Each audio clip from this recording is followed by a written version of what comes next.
After we had to deal with some thunderstorms this morning, for some of you at least, everybody got to enjoy at least a nice looking afternoon. Time-lapse from Indigo Sky looked pretty good from Seneca, Missouri, at least the outskirts of the city. You were able to dodge the thunderstorms, the areas around Indigo, because during the overnight, as we anticipated, it mainly affected our northeastern counties as we had our first warm front lift on through during the early parts of the day. That morning round of storms left behind a good amount of rainfall for some of you, on the average about 0.2 of an inch, but you can easily see some spots where we picked up about an inch, maybe an inch and a half in some spots. And thankfully for much of this evening, we've been able to keep things pretty quiet with partly cloudy skies, maybe a couple stray showers to start the evening out. But for now, that's the key phrase. For now, not seeing anything on the radar right now. So as we take you outside to Joplin, yeah, cloud cover around, sure, but we're keeping things pretty quiet. 76, so still a bit warm outside with that south wind at 15 and the humidity starting to climb back up at 58%. Much of us are sitting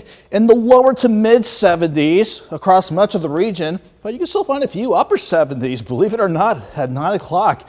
At this Saturday night in our far western counties. So even though we don't have anything going on as we start to begin the late night hours, my attention is firmly on these thunderstorms across north central, northeastern Kansas and additional ones coming out of southeastern Nebraska. All of those are riding along a warm front with a little more development expected as that next cold front out in western Kansas rolls on through. That system at the surface in this upper level low in Montana helping to aid in those thunderstorm chances. So what does that mean for us? How are these going to play out? So here's what we're thinking as we go through your future track here. 10 o'clock.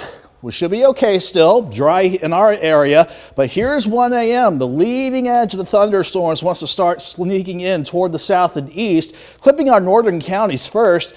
And at this point, they certainly could be strong, but still keeping the severe threat on the low side. In fact, I think the better shot for any severe weather during the overnight stays around Kansas City and works in the central parts of Missouri. But we'll still keep an eye on these thunderstorms until they can clear out of here before sunrise. And with that said, the thunderstorm risk pretty much in line with what we're thinking. Really a low severe threat in our far northern counties, mainly along and north of 54 from about midnight until 4 a.m. Main threats here will be wind and hail along with some heavy rainfall. Even though there's just the slimmest chance for a random tornado, we're keeping that threat pretty minimal until we back things down to some scattered showers and a couple storms by sunrise to start your Mother's Day out. But even though we dry out for Mother's Day afternoon, temperatures, they do not look that conducive for any outdoor plans. So it's kind of a mixed bag tomorrow.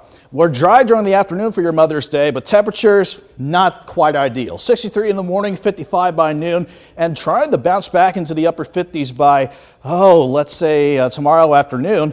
But the cloud cover stays in place for tomorrow night, and as lows drop back into the 40s, that upper low in Montana still wants to keep rain chances in the forecast Monday through Wednesday. That will keep highs mainly in the lower 60s through the middle of next week. Fortunately, we're drying out Thursday and Friday, 67 Thursday, 74 on Friday. Then we'll watch for storms again next Saturday. Mike?